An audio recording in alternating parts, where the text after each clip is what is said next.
బీసీలకు 42% రిజర్వేషన్లు వస్తాయంటవానే? సర్కారే తయారున్నాక ఎందుకు ఆగుతాయిరా? పక్కా వస్తాయి చూడు. మరి సెంటర్ వాళ్ళు కొర్రీలు పెడుతురంటారు కానీ కాంగ్రెస్ వాళ్ళు హగో గట్లెట్లుంటది? ఆలుసుత కులగణనకు సై అన్నారు కాబట్టి దీనికి గిన ఓకే అనాలి. ఆయన అవన్నీ మనకెందుకురా? మన ఊరికి రిజర్వేషన్ ఏదొస్తుందో తెలుసుకో మొదలైతే. నీ అవ్వ ఎక్కడి బిత్తురని ఉన్నాయే నువ్వు? లొల్లంతా దాని గురించేనాయే అని సర్పంచ్ ఎలక్షన్లకు గిట్ల తయారైతున్నారు ఊర్ల పొంట.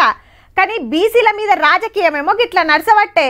తెలంగాణ తోవల దేశం అంతా నడవాల్సిందే. సేమ్ ఇట్లనే అన్ని రాష్ట్రాల్లో కులగణన చేయాలని డిమాండ్ చేసిండు రాహుల్ గాంధీ సారు.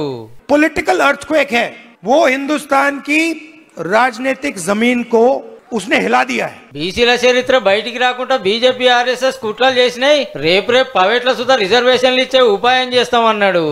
मतलब प्राइवेट एजुकेशन सिस्टम में दलितों को, आदिवासियों को, पिछड़ों को रिजर्वेशन. 42% బీసీల రిజర్వేషన్ కు సెంటర్ వాళ్ళు హిమ్మతి ఇవ్వకుంటే జంగులేపుతామని వార్నింగ్ ఇచ్చిండు సెంటర్ గవర్నమెంట్ కు. నిన్న మన సీఎం రేవంత్ రెడ్డి సారు మంత్రులు పోయి వివరంగా చెప్పొచ్చారు కాబట్టి హైకమాండ్ అదే అందుకుందన్నట్టు.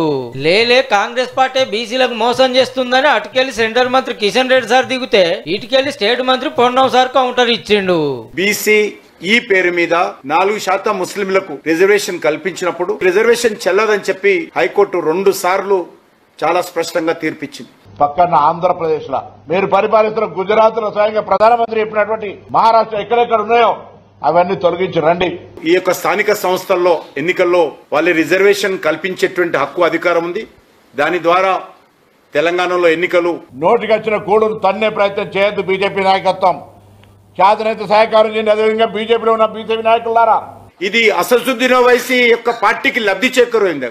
లేకపోతే కాంగ్రెస్ పార్టీలో ఉన్నటువంటి షబ్బీర్ అలీలో అజారుద్దీన్ లాంటి నాయకులకు రిజర్వేషన్ కల్పించే విధంగా ఈ యొక్క 42% రిజర్వేషన్ తీసుకొచ్చారు. భారతీయ జనతా పార్టీ తెలంగాణలో బతకాలంటే ఓవైసీ పేరు నామజపనం వీళ్ళు చేస్తారు, వాళ్ళు వీళ్ళ జపం చేసుకుంటారు. అది మాకు సంబంధం లేదు. ఒక్క రాహుల్ గాంధీ కాదు, 1000 మంది రాహుల్ గాంధీలు వచ్చినా, 1000 మంది రేవంత్ రెడ్డిలు వచ్చినా ఈ 3 రాష్ట్రాలలో కాంగ్రెస్ పార్టీ ఊడిపోవడం ఖాయమని. అసలు మీరు గెలిచే ఆలోచన కూడా లేదు కదా.